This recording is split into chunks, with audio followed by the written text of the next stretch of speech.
Kapatid, sa bawat araw na tayo'y nabubuhay, laging may banta ng panganib, kalamidad, karamdaman o masamang balita. Ngunit sa gitna ng mga ito, hindi tayo nag-iisa. Ang Diyos ay ating kanlungan, tagapagtanggol at matibay na muog. Kapag tayo'y lumalapit sa Kanya, tayo'y Kanyang pinakikinggan at iniingatan. Tayo'y tinatawag hindi upang mabuhay sa takot, kundi sa pananampalataya. Ang Diyos ang ating kanlungan at kalakasan, isang handang saklolo sa oras ng kaguluhan. Kaya't hindi tayo matatakot kahit mayanig ang mundo at gumuho ang mga bundok sa kailaliman ng dagat. Awit chapter 46 verse 1 to 2. Halika at tayo'y manalangin sa Diyos na buhay. Aming Amang nasa langit, buong puso kaming lumalapit sa iyo ngayon. Ikaw ang aming Diyos na buhay, makapangyarihan, mahabagin, at kailanmay tapat. Sa panahon ng kaguluhan, ikaw ang aming kanlungan. Sa oras ng pangamba, ikaw ang aming lakas. Panginoon, alam naming hindi namin kayang iligtas ang aming sarili sa mga panganib ng buhay. Ngunit nananampalataya kami na ikaw ang Diyos na tumitingin sa bawat detalye ng aming buhay. Ipinagkakatiwala namin sa iyo ang aming araw-araw, aming paglalakbay, aming tahanan, at bawat hakbang ng aming pamilya. Ilayo mo po kami sa sakuna mula sa lindol, bagyo, sunog, aksidente, at anumang likas o gawa ng taong kapahamakan. Iligtas mo po kami sa karamdaman, lalo na sa mga sakit na walang lunas. Bigyan mo po kami ng malinis na hangin, sapat na pagkain at kalakasan ng katawan.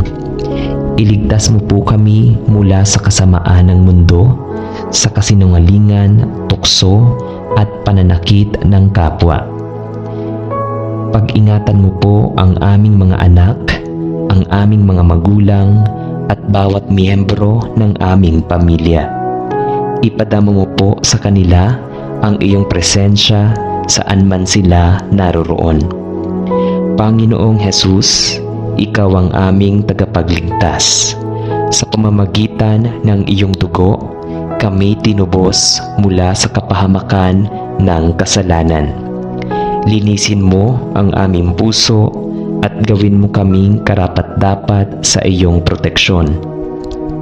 Palalimin mo po ang aming pananampalataya upang sa kabila ng mga panganib ay patuloy kaming makakapit sa iyo. Banal na Espiritu, samahan mo po kami sa bawat desisyon, sa bawat landas, at sa bawat laban ng buhay. Gabayan mo po ang aming isipan upang hindi kami mapaligaw ng takot, balita o kaguluhan ng mundo. Palitan mo po ito ng kapanatagan ng nangangailangan sa iyong katotohanan. Salamat o Diyos sa iyong pagmamahal na hindi natitinag. Salamat sa proteksyon kahit hindi namin ito laging namamalayan. Salamat sa pag-asa ng kaligtasan, walang hanggan sa piling mo. Sa iyo namin iniaalay ang aming buhay, aming pamilya at aming kinabukasan. Sa pangalan ni Jesus, aming Panginoon at tagapagligtas. Amen. Aming Amang makapangyarihan sa lahat, lumalapit kami sa iyo na may buong puso, pananampalataya at kababaang loob. Sa gitna ng mga panganib sa aming paligid, mga karamdaman, sakuna, kaguluhan at kasamaan, ikaw lamang ang aming kanlungan at tagapagligtas. Ikaw ang aming matibay na muog, aming takbuhan sa oras ng pangamba. Wala kaming kakayahang iligtas ang aming sarili, kaya't kami nagpapasakop sa iyong kapangyarihan. Naniniwala kami na ang iyong presensya ay sapat upang kami mapanatiling ligtas at payapa. Panginoon, ipinagkakatiwala po namin sa iyo ang aming katawan. Iligtas mo po kami sa lahat ng uri ng karamdaman mula sa mga simpleng sakit hanggang sa malubhat walang lunas. Palakasin mo po ang aming resistensya, ipagkaloob ang kalusugan ng katawan at bigyan ng proteksyon ang aming mga tahanan laban sa anumang uri ng sakuna. Ilayo mo po kami sa aksidente, sa daan, sa bahay o sa trabaho. Palibutan mo po kami ng mga anghel na magbabantay sa amin araw at gabi. At balutin mo ang aming pamilya ng iyong banal na presensya. Hindi lamang katawan, kundi pati aming isipan at damdamin ay nangangailangan ng kaligtasan. Sa panahong puno ng takot at pag-aalala at kawalang katiyakan, itinatagubili namin sa iyo ang aming isipan. Ilayo mo po kami sa depresyon, pagkabalisa, kalituhan at pagod. Palitan mo ang aming takot ng pananampalataya at ang aming pagkabalisa ng kapayapaan. Bigyan mo kami ng kaisipang may disiplina, puso na may kapanatagan at paningin na laging nakatuon sa iyo. Hayaan mong maranasan namin ang iyong tahimik na tinig sa gitna ng kaguluhan ng mundo. Itinataas din po namin ang aming pamilya. O Diyos, bantayan mo po ang bawat miyembro ng aming sambahayan. Ingatan mo po ang aming mga anak sa kanilang paglaki at paglalakad sa mundong ito. Iligtas mo po sila sa masasamang impluensya sa tukso ng barkada, teknolohiya at maling katuruan. Ipagkaloob mo po ang pagkakaisa sa aming pamilya na sa halip na sigalot, magkaroon ng tunay na pangunawa, respeto at pagmamahalan. Naway maging tahanan namin ang isang banal na lugar kung saan ikaw ang sentro ng bawat desisyon, layunin at plano.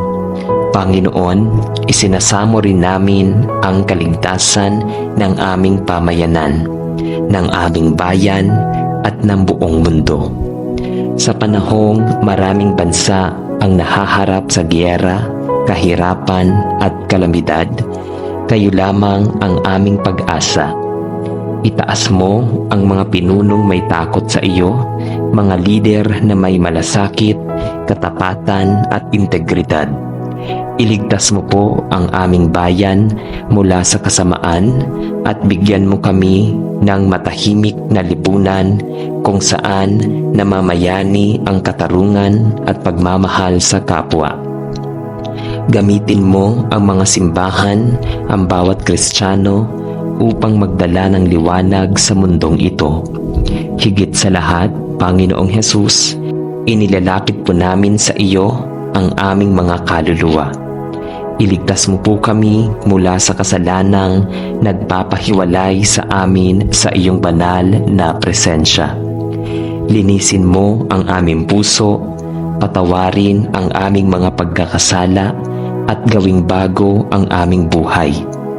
Gamitin mo ang iyong banal na espiritu upang kami mamuhay ng may kabanalan, katapatan at pananampalataya.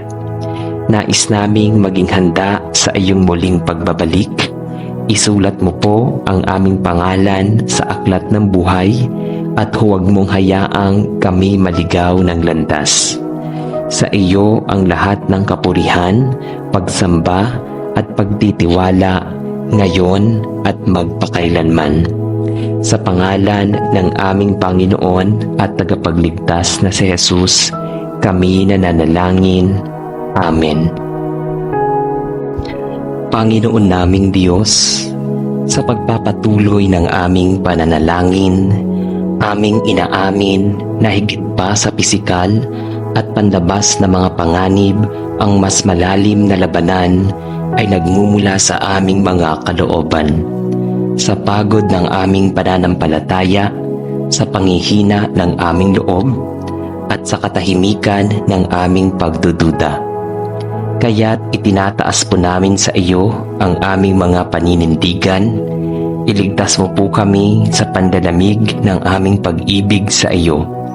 Sa gitna ng pagod, pagkabigo, at mga tanong na tila walang kasagutan, palakasin mo ang aming pananalig.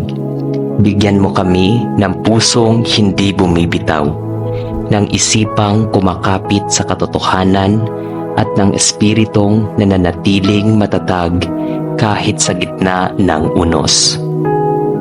O Diyos ng katotohanan, sa panahong maraming tinig ang nagpapalabo ng iyong mga salita sa social media, sa mga katuroang baluktot, at sa pilosopiyang taliwas sa iyong kalooban, iligtas mo po kami mula sa pandilinlang. Iligtas kami sa mga katotohanang kalahati, sa mga liwanag na peke, sa mga akalang maganda, ngunit walang patutunguhang mabuti.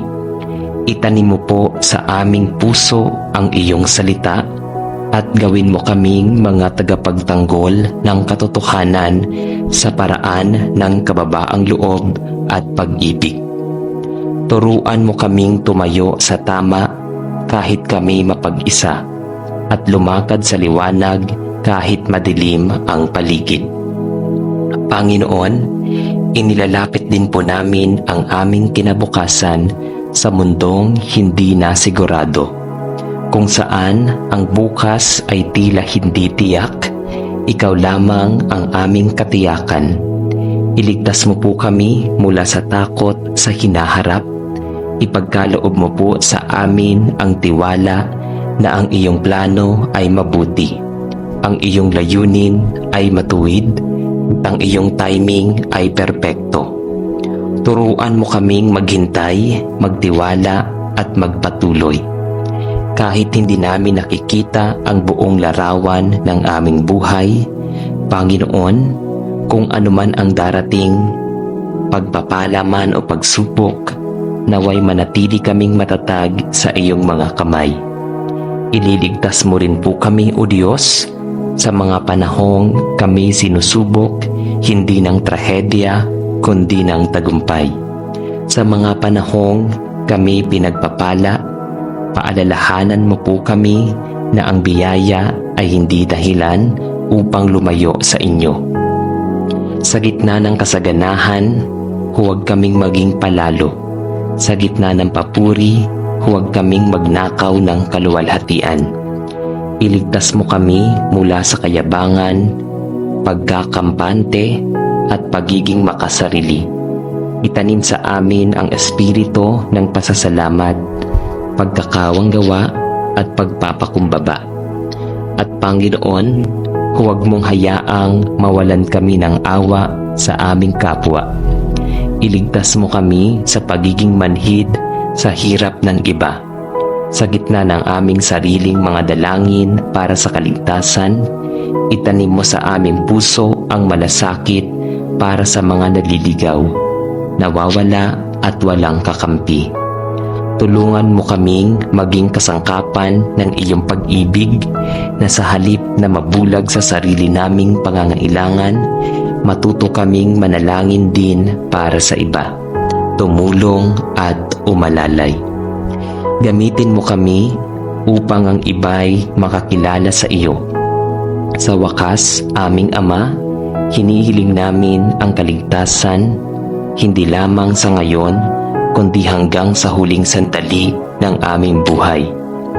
Sa oras ng aming kamatayan, kung ito man ay bigla o dahan-dahan, sa panahon ng karamdaman o sa katahimikan ng gabi, naway madatnan mo kami na tapat sa iyo.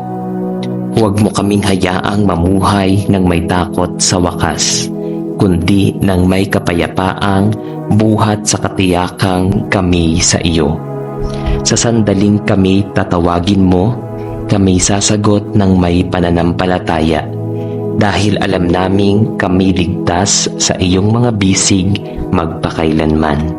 Sa pangalan ni Jesus, ang aming kaligtasan, kalasag at tagapamagitan, kami patuloy na nananalangin, nagtitiwala at nagpupuri.